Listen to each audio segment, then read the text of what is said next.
तो आज हम इस वीडियो में स्टार्ट करने वाले हैं हिस्ट्री के टॉप 30 एमसीक्यू जो आपके लास्ट ईयर पेपर में रिपीट हुए हैं। तो आपको करना कुछ नहीं है इस वीडियो में, इस वीडियो को स्टार्टिंग से लेकर एंड तक देखना है जिससे आपका स्कोर बेटर से बेटर हो। तो हाँ भाई 12 लोग, क्या हालचाल? मेरा नाम है प्रिंस और आप देख रहे हैं सबकी क्लासेस एसबी क्लासेस। तो आज हम इस वीडियो में डिस्कस करने वाले हैं टॉप 30 एमसीक्यूज जो आपके पेपर में रिपीट होते रहे हैं। तो ये वीडियो दूसरी होने वाली है। एक हमने पहले भी वीडियो अपलोड कर दी जिसमें हमने टॉप 30 एमसीक्यूज करा दी हैं। इस वीडियो में भी हम टॉप 30 एमसीक्यूज करने वाले हैं जो आपके पेपर में रिपीट हुए हैं। तो ज्यादा टाइम वेस्ट ना करते हुए हम वीडियो को करते हैं स्टार्ट। और जो अपने लास्ट वीडियो नहीं देखी उसको और देख लेना, उसमें भी बहुत इंपॉर्टेंट एमसीक्यूज कराए हैं। तो हम पहला एमसीक्यू के साथ स्टार्ट करते हैं। पहला एमसीक्यू अपने को क्या बोलता है? तो पहला एमसीक्यू बोला निम्नलिखित में से कौन सा एक हड़प्पा स्थल है जो वर्तमान में कहाँ है? पाकिस्तान में स्थित है। कि एक कोई हड़प्पा सिटी है जो अभी भी कहाँ है? वर्तमान में, इस समय में भी, प्रेजेंट टाइम में भी पाकिस्तान में है। तो वो कौन सा है? हमने यहाँ पे देखे क्या बोल रहा है अपने को, लोथल, मोहनजोदड़ो, कालीबंगा और धोलावीरा। देखिए क्या होगा इसका आंसर? आंसर होगा मोहनजोदड़ो। मोहनजोदड़ो और हड़प्पा जो है मेन सिटीज, वो अभी भी कहाँ है? पाकिस्तान में है।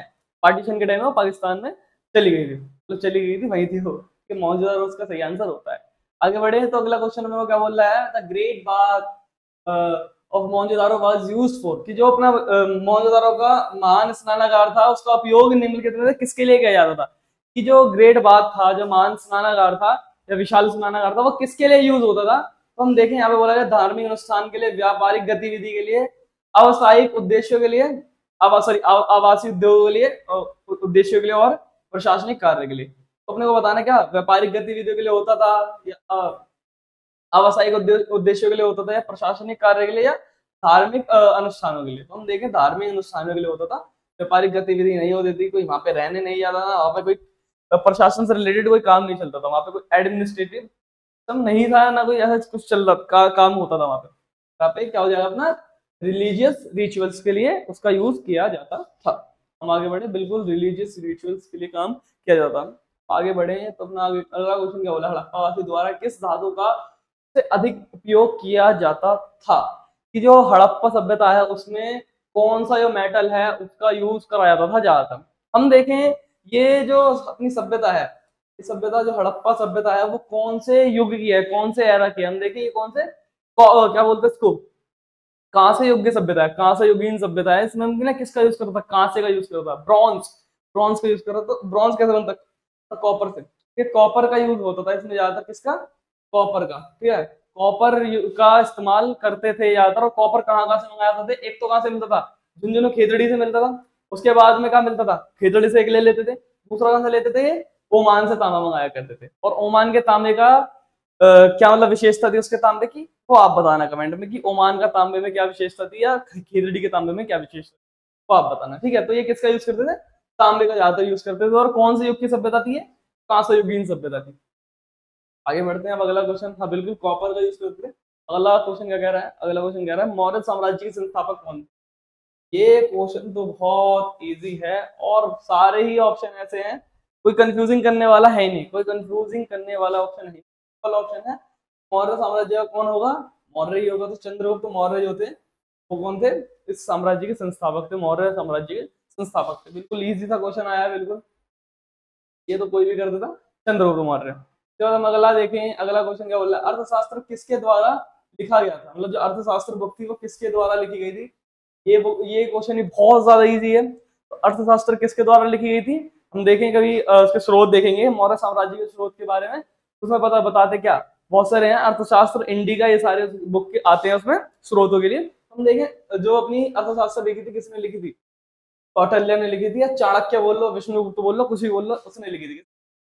कौटिल्य ने, जो कौन थे? जो अपने चंद्रगुप्त मौर्य थे उनके क्या थे? मंत्री थे, उन्होंने लिखी थी अर्थशास्त्र। और इसके अंदर क्या वहां के प्रशासन के बारे में बता रखा था मौर्य साम्राज्य के। बाद हम देखें क्या, हाँ बिल्कुल कौटिल्य ने लिखी थी। कौटिल्य बोल लो, विष्णुगुप्त बोल लो, कुछ भी बोल लो।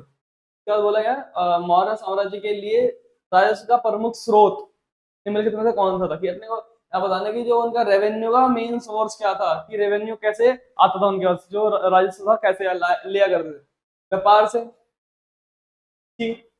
या क्या है विजित राज्यों से प्राप्त करदान, की जो उन्होंने जीते हुए राज्य है वहां से जो भी करदान मिल रहा है वो। तो यहाँ पे हम देखें तो व्यापार भी है, कृषि भी है और करदान भी है। तो यहाँ पे क्या आ जाएगा, उपरोक्त सभी, कि सभी तरीकों से वो क्या करते थे, कर वसूला करते थे या राजस्व वसूला करते थे। तो सिंपल क्वेश्चन है बहुत, पता नहीं क्यों पूछे जाते हैं, मेरे समझ नहीं आता, बहुत इजी क्वेश्चन है। तब हम देखें क्या बोल रखा है, मनुस्मृति मुख्य रूप से किससे संबंधित है, कि मनुस्मृति जो है वो निम्नलिखित रूप मतलब किससे संबंधित है, जो निम्नलिखित में देखें तो ये आर्थिक नीतियों से संबंधित है, सामाजिक मापदंड और कानूनों से संबंधित है, या सैन्य रणनीति से संबंधित है, या धार्मिक अनुष्ठानों से संबंधित है। अब ये क्वेश्चन बहुत इजी है, ठीक है, ज्यादा अपने को दिक्कत नहीं लेनी है, बहुत क्वेश्चन इजी है, ठीक है। इसका सिंपल आंसर क्या होगा, सामाजिक मापदंड और कानून। किसमें क्या बता रहा था, मनुस्मृति में ही तो अपने 4 वर्णों का वर्णन कर रखा था कि कौन वैश्य, क्षत्रिय, शूद्र, ठीक है, और ब्राह्मण, की कौन ऊपर होगा कौन नीचे होगा, कि ब्राह्मण सबसे ऊपर आएंगे, फिर क्षत्रिय, फिर वैश्य, फिर शूद्र। ये इसमें बता रखा था, किसमें, मनुस्मृति में। और मनुस्मृति को ही, मनुस्मृति पाठ है किसका, धर्मशास्त्र या धर्म सूत्र का, ठीक है। ये बहुत इजी क्वेश्चन है, इसमें क्या सामाजिक कानूनों की बात करी गई है, बहुत इजी क्वेश्चन है। आगे बढ़ते हैं, अगला आगे चढ़ते हैं, बिल्कुल यहाँ पे अपना बी हो जाएगा, लॉ, ठीक है। अगला क्वेश्चन अपने को क्या बोल रहा है, प्राचीन भारत में निम्नलिखित में से कौन सा वर्ण नहीं था। अब यहाँ पे वर्ण वही आ गया जो मैंने अभी बताया था, अभी मैंने वर्ण बता दिया कि कौन कौन से वर्ण थे, फिर कौन कौन से वर्ण नहीं थे। फिर यहाँ पे हम देखिए क्या बोल रहे हैं, कौन सा वर्ण नहीं था, ठीक है। यहाँ पे बोला है ब्राह्मण, क्षत्रिय, वैश्य, शूद्र आता था, पर यहाँ पे लिख दिया जाति, तो ये ऑप्शन नहीं है, तो ये ऑप्शन, ये तो है पर ये नहीं है, तो जाति अपना क्या हो जाएगा, ऑप्शन सही।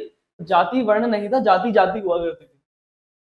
बहुत इजी क्वेश्चन आ रहे हैं। उसके बाद हम अगला क्वेश्चन देखें, अगला क्वेश्चन क्या बोल रहा है, सती प्रथा किससे जुड़ी थी। अब सती प्रथा किससे जुड़ी थी, सती प्रथा का मतलब क्या था, सिंपली ये देखें तो सती प्रथा क्या होती थी, सती प्रथा मतलब किसी जो भी महिला है तो उसके पति की मृत्यु हो जाती है, तो वो क्या होगा उसके साथ, उसको क्या कर देंगे, उसको उसके पति के साथ ही जला दिया जाता था, उसका दहन कर दिया जाता था, उसके साथ ही उसको जला देते थे। तो इसको बोलते हैं सती प्रथा। और इसका अंत किसने करा था, ये आप बताएंगे कमेंट सेक्शन में, तो आप बताना इसके बारे में। तो हम सती प्रथा जो है, सती प्रथा में क्या होता था, विधवा का दहन कर दिया जाता था, विधवा को जला दिया जाता था। सिंपली ये इसका सही आंसर हो जाएगा, इस विधवा के दहन से बिल्कुल ही जुड़ा पड़ा था। अब आगे बढ़े अपना, अगला क्या बोल रहा है अपने को क्वेश्चन, सांची स्तूप का निर्माण किसके शासनकाल में हुआ था। सांची स्तूप का निर्माण किसके शासनकाल में हुआ था, हम बताएं तो किसके शासनकाल में हुआ था। सांची स्तूप जो है, किससे, बौद्ध धर्म से रिलेटेड, और बौद्ध धर्म का उदय किस शासनकाल में हुआ था, वो बौद्ध धर्म का उदय हुआ था या फिर अपने अशोक के शासनकाल में। तो अपना अशोक क्या होगा, सही आंसर होगा अशोक के शासनकाल में सांची स्तूप की क्या हुई, स्थापना हुई है, सॉरी स्थापना कह रहा हूं, निर्माण हुआ, ठीक है। आगे बढ़े, बिल्कुल अशोका के टाइम पीरियड में क्या हुआ, इसका निर्माण कराया गया था। अगला देखें तो अपना अगला क्वेश्चन क्या कह रहा है, निम्नलिखित में से कौन सा बौद्ध ग्रंथ नहीं है।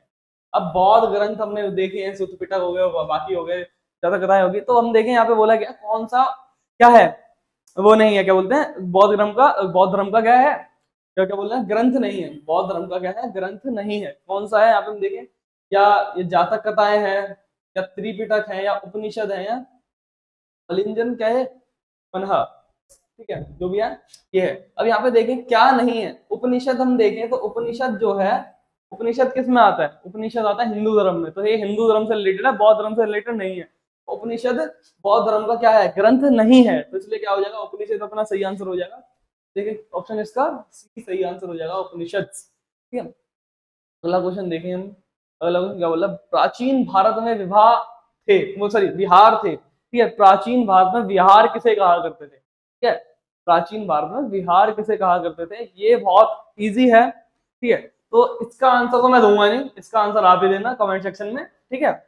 और जिसका सही आंसर होगा इसको पिन कर देंगे, तो इसको मैं आंसर को छुपका लेता हूँ, यहीं कहीं आएगा आंसर, तो छुपका के आगे बढ़ते हैं। चलो दिख गया तो बहुत बुरी बात है, और नहीं दिखा तो अच्छी बात है। तो हम देखें अगला क्वेश्चन क्या बोला है, इस यात्री ने विजयनगर शहर को सबसे खूबसूरत शहरों में से एक कहा था, मतलब के रूप में वर्णन करा। मैं सिंपली बताना कि विजयनगर शहर था, उसको किस यात्री ने खूबसूरत शहर बोला, सिंपली अपने को ये बोला गया। तो वो इब्न बतूता थे, मार्को पोलो थे, अब्दुल रज्जाक थे, या अल-बरूनी थे। तो हम देखिए अपने विजयनगर साम्राज्य के समय पे यहाँ पे कौन सा यात्री आया था, हम याद करते तो आया था कौन, अब्दुल रज्जाक। अब्दुल रज्जाक इसका सही आंसर हो जाएगा, आगे बढ़ते हैं, अगला क्वेश्चन करते हैं। बट इजी इजी क्वेश्चन आ रहे हैं, मजा आ रहा होगा करने में। अब्दुल रज्जाक, बिल्कुल। तो आगे देखें तो अगला क्वेश्चन क्या बोल रहा है, अल बरूनी की किताब किताब उल हिंद, किताब उल हिंद जो है ये किस भाषा में लिखी गई है? अब किताब उल हिंद जो है वो किस भाषा में लिखी गई है?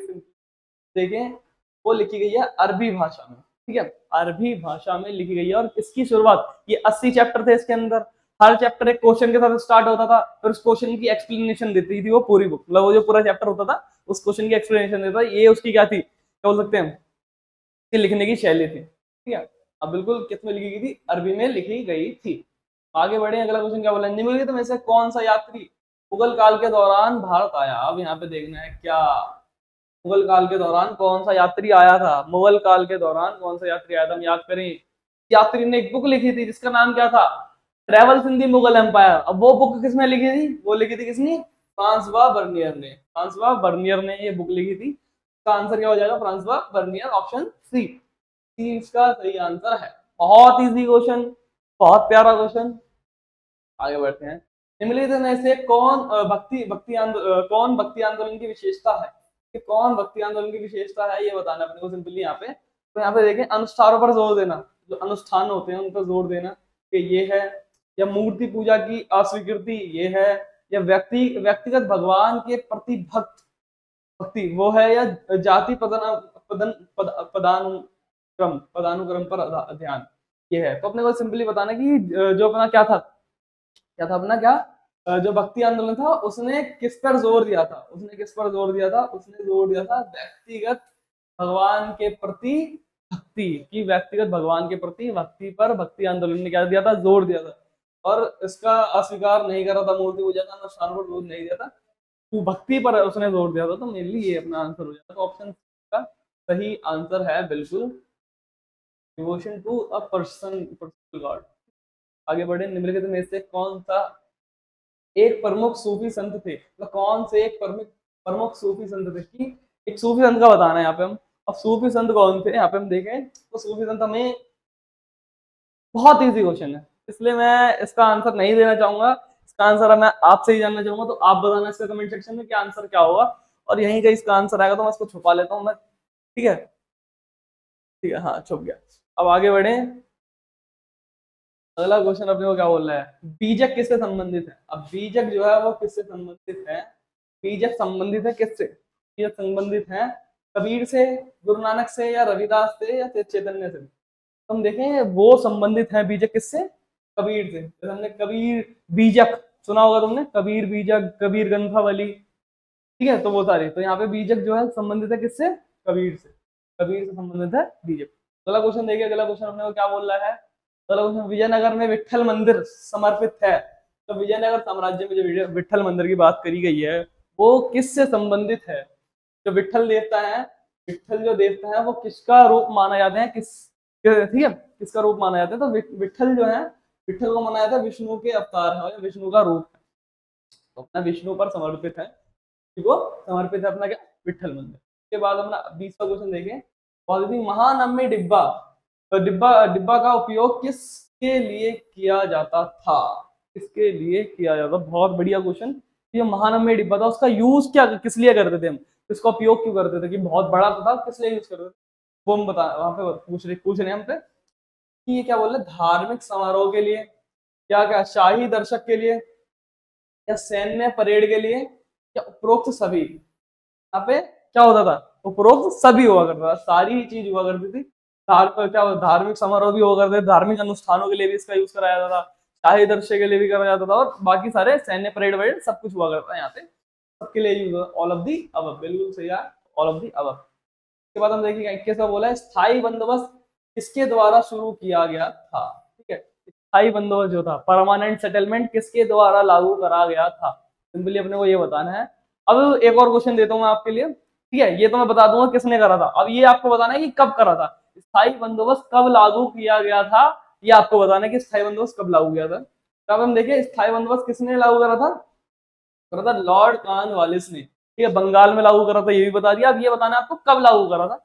जो सही आंसर देगा उसका कमेंट को हार्ट मिलेगा और पिन करा जाएगा, ठीक है।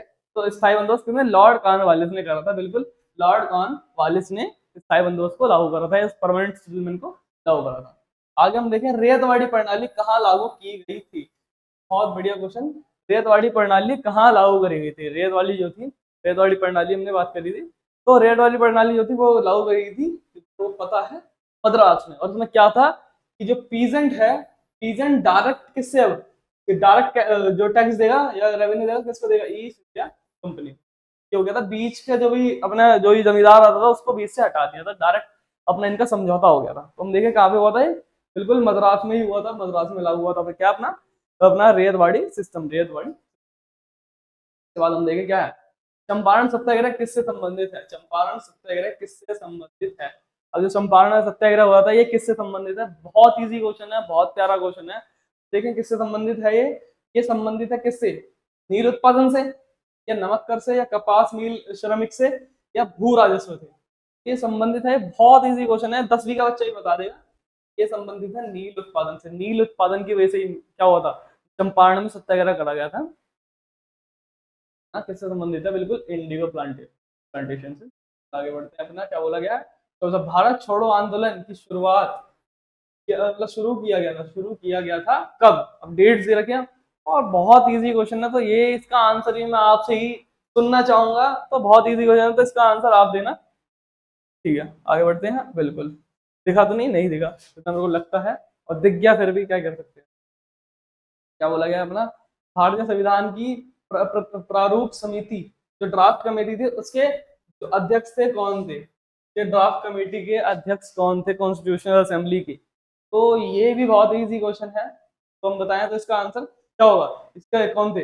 जवाहरलाल नेहरू थे, या सरदार पटेल थे, या डॉक्टर भीमराव अम्बेडकर थे, या राजेंद्र प्रसाद थे? राजेंद्र प्रसाद तो क्या थे, वो अपनी कॉन्स्टिट्यूशनल असेंबली के क्या थे, सॉरी हाँ, कॉन्स्टिट्यूशनल असेंबली होती अपनी, जो अपनी संविधान सभा थी उसके क्या थे, क्या थे? ये तो अध्यक्ष थे राजेंद्र प्रसाद।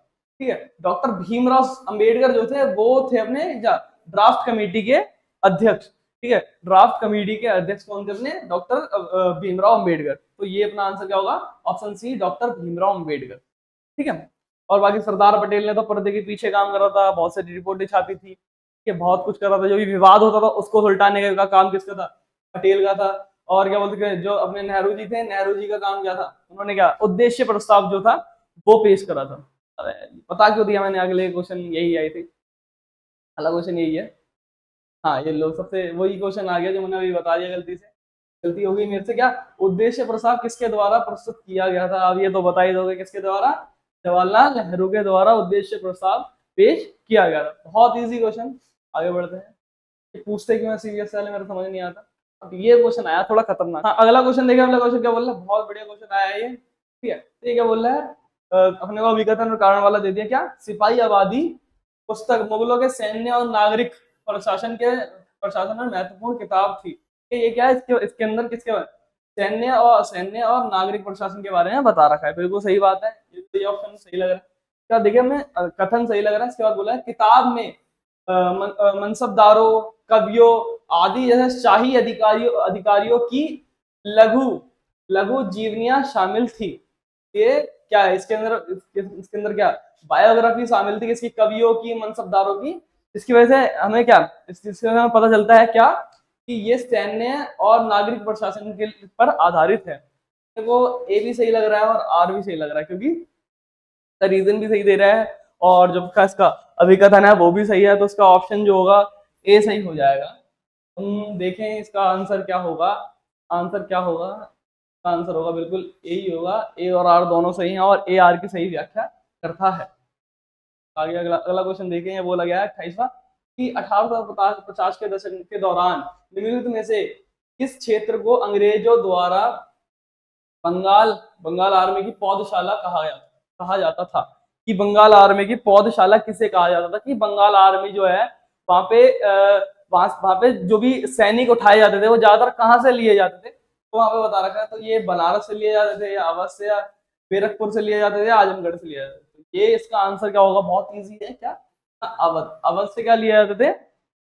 जो अपने जो भी आर्मी में जो भी वो होते सैनिक होते थे वो अवध से उठाए जाते थे। चल हम देखें अगला क्वेश्चन अपने को क्या बोल रहा है। बिल्कुल अवधि इसका आंसर है। अगला क्वेश्चन अपने को क्या बोल रहा है, हाँ, निम्नलिखित में से इस शासन ने सुदर्शन झील की का पुनर्निर्माण किया था? कि सुदर्शन झील जो है इसका पुनर्निर्माण कौन से शासक ने किया था, ये अपने को बताना है।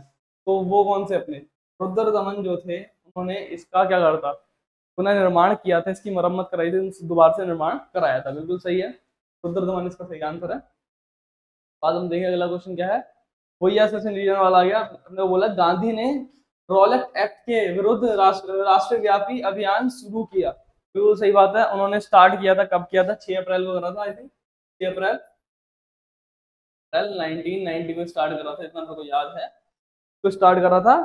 तो अब ये बोल दिया, ये बिल्कुल सही बोल रहे हैं कि राष्ट्रव्यापी आंदोलन स्टार्ट करा था, अभियान स्टार्ट करा था, क्योंकि अंग्रेजों ने लोगों को बिना जांच के जेल में डालने हेतु शासन को क्या अधिकृत किया। मतलब सीधी सी बात है, रॉलेट एक्ट के बारे में बता रहा है कि बिना बिना जांच किए क्या कर रहे थे, रॉलेट एक्ट में बिना जांच किए लोगों को जेल में डाल रहे थे, तो इसके खिलाफ उन्होंने करा था। तो बिल्कुल सही है कि ये भी सही है और ये भी सही है।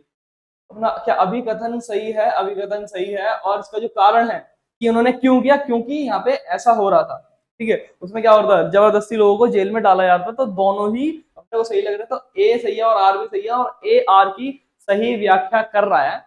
अपना ए ऑप्शन इसका सही आंसर हो जाएगा। तो हम देखते हैं इसका ऑप्शन ए, बिल्कुल इसका ऑप्शन ए सही आंसर है।